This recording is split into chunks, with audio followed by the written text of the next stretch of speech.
हियो निर्वाण पीड़का जो ऑनलाइन लेक्चर सिलसिलो आहे। हियो सबक सिंधी बालिग़ान लाइ तैयार कयो वियो आहे जेके सिंधी ॻाल्हाइण त ॼाणनि था पर लिखण पढ़ण नथा ॼाणनि, या जेके देवनागरी या गुजराती ख़त में त सिंधी लिखी पढ़ी ॼाणनि था पर सिंधी अरबी ख़त में लिखण पढ़ण नथा ॼाणनि। मुंहिंजो नालो अहसान अहमद उर्साणी आहे।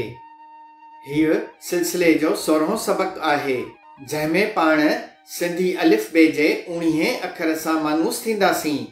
पर अॻिते वधण खां अॻु में अव्हांखे गुज़ारिश कंदुसि त सिंधी साइंस चैनल खे सब्सक्राइब कंदा, हिन वीडियो खे लाइक कंदा ऐं पंहिंजे दोस्तनि अहबाबनि सां बि वंडींदा। सिंधी अलिफ बे में 52 अखर आहिनि। पोयनि सबकनि में पाण हिननि सभिनी अखरनि सां मानूस थी चुका आहियूं। हिन सबक में पाण सिंधी अलिफ बे जे 19 अखर सां मानूस थींदासीं जंहिंखे दाल सॾींदा आहिनि ऐं जेको द जो आवाज़ ॾींदो आहे। इंटरनेशनल फोनेटिक अल्फ़ाबेट यानी बैनुल अक़वामी वायोकी लिपीअ में द जे आवाज़ खे हिन रीति ज़ाहिर कबो आहे, जॾहिं त देवनागरी ख़त में द जे आवाज़ खे हिन रीति लिखबो आहे। दाल जो अखर लिखण लाइ लीक जे थोरो मथां शुरू कंदे पेंसिल खे घड़ियाल रुख में हलाइबो आहे। दाल जे अखर मथां ज़बर जी निशानी लॻाए द जो आवाज़ लिखबो आहे। दाल ज़बर द।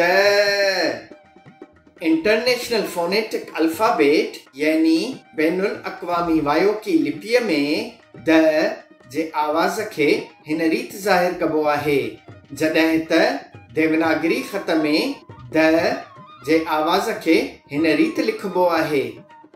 हाणे पाण द जे आवाज़ सां शुरू थींदड़ के लफ़्ज़ ॾिसंदासीं।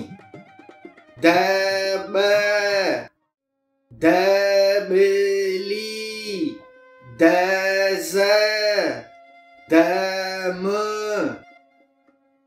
दग, दफ, दर, दड़को। दाल ज़बर द जे पुठियां नून जो अखर लॻाए द जो आवाज़ लिखबो आहे। दाल ज़बर नून द। बैनुल अक़वामी वायोकी लिपीअ में द जे आवाज़ खे हिन रीति ज़ाहिर कबो आहे, जॾहिं त देवनागरी ख़त में द जे आवाज़ खे हिन रीति लिखबो आहे। हाणे पाण द जे आवाज़ सां शुरू थींदड़ के लफ़्ज़ सिखंदासीं। दंग, दंगो, दंगल, दंबूरो। दाल जे अखर हेठां ज़ेर जी निशानी लॻाए द जो आवाज़ लिखबो आहे। दाल ज़ेर द। इंटरनेशनल फोनेटिक अल्फ़ाबेट यानी बैनुल अक़वामी वायोकी लिपीअ में द जे आवाज़ खे हिन रीति ज़ाहिर कबो आहे, जॾहिं त देवनागरी ख़त में द जे आवाज़ खे हिन रीति लिखबो आहे। हाणे पाण द जे आवाज़ सां शुरू थींदड़ के लफ़्ज़ सिखंदासीं। दिल, दिलासो, दिलो, दिक्कत, देखी, दिमाग। दाल जे अखर मथां पेश जी निशानी लॻाए द जो आवाज़ लिखबो आहे। दाल पेश द। इंटरनेशनल फोनेटिक अल्फ़ाबेट यानी बैनुल अक़वामी वायोकी लिपीअ में द जे आवाज़ खे हिन रीति ज़ाहिर कबो आहे, जॾहिं त देवनागरी ख़त में द जे आवाज़ खे हिन रीति लिखबो आहे। हाणे पाण द जे आवाज़ सां शुरू थींदड़ के लफ़्ज़ सिखंदासीं। दन, दुनिया, दुकान, दहल।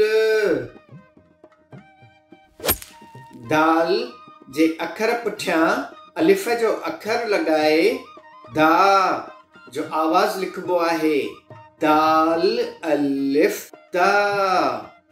बैनुल अक़वामी वायोकी लिपीअ में दा जे आवाज़ खे हिन रीति ज़ाहिर कबो आहे, जॾहिं त देवनागरी ख़त में दा जे आवाज़ खे हिन रीति लिखबो आहे।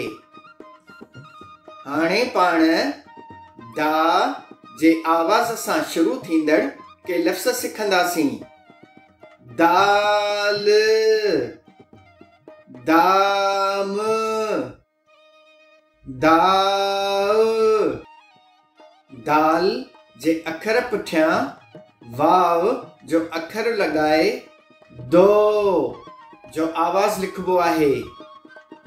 दाल वाव दो। बैनुल अक़वामी वायोकी लिपीअ में दो जे आवाज़ खे हिन रीति ज़ाहिर कबो आहे, जॾहिं त देवनागरी ख़त में दो जे आवाज़ खे हिन रीति लिखबो आहे। हाणे पाण दो जे आवाज़ सां शुरू थींदड़ के लफ़्ज़ ॾिसंदासीं। दोखो, दोस्त, दौर, दौरो। दाल पेश द जे पुठियां वाव जो अखर लगाए दू जो आवाज़ लिखबो आहे। दाल पेश वाव दू। इंटरनेशनल फोनेटिक अल्फ़ाबेट यानी बैनुल अक़वामी वायोकी लिपीअ में दू जे आवाज़ खे हिन रीति ज़ाहिर कबो आहे, जॾहिं त देवनागरी ख़त में दू जे आवाज़ खे हिन रीति लिखबो आहे। हाणे पाण दू सां शुरू थींदड़ के लफ़्ज़ ॾिसंदासीं। दूर,